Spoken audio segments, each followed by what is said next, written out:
Yung nakita sa TikTok na viral issue dun sa tinatawag niya, Jollibee paper bag story. At alam mo, bilang mommy, nakaka-relate din ako diyan. Noong 2020, pinanganak ko si Amir.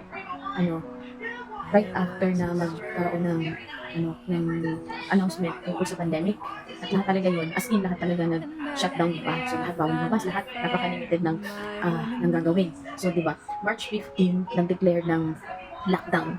And then, April 28, the following month, ipinanganak si Amir. Yung mga time na yun. So, papunta kami ng ospital. Yung mga anak na ako, ang kasama ko lang ay yung asawa ko and yung pamangkin niya sa pinsan.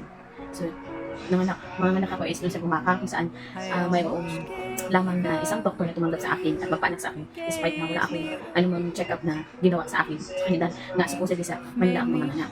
And then kung dun sa pagpapanganak ko, alam mo, ang asawa ko talaga ng challenge siya. Alam mo yun, hindi siya nagpapakita ng emotion. At saka, as a first time parents, hindi din niya alam kung ano ang gagawin. Pero ang matatandaan ko sa asawa ko ay hindi niya kami pinabayaan na anak niya, ng anak niya. Ano, kahit ako, hindi niya ako pinabayaan.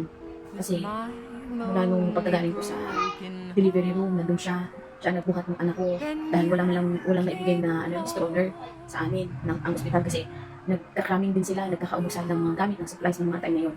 And then, pagdating sa pagkain, wala man Jollibee. Actually, pag pangakumanak, makamuntik pa nga siyang awayin, hindi naman sa chan ko kasi sabi niya, magkakait pa tayong Jollibee, kaya memorable din talaga yung Jollibee nila na salita sa akin kasi bago pa kami dumating ng ospital, laban naman siya nagtanong sa akin na, kakait tayong Jollibee? Kakain ba tayong Jollibee? Masakit ang chan ko. Gusto ko siya sagutin na gano'n, kaya masyadong masakit ang chan ko, pero pag-iisip ko natatawa ako.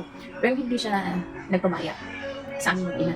Sabi ko nga, nung nabasa ko yung viral video na yun, kaya maswerte pa ako sa asawa ko kasi yung asawa ko, kahit hindi siya nagsasalita, kahit hindi siya nagpapakita ng emotion, alam mo yun, yung bibili siya ng pagkain para sa akin, buyat din siya sa kaantay, kung patatawagin ko, itatawagin ba ng doktor siya, tapos, alam niyang mataas ang presyon ko, kaya yung pagkain sa ospital hindi niya pinapakain sa akin, bumibili siya ng pagkain sa labas.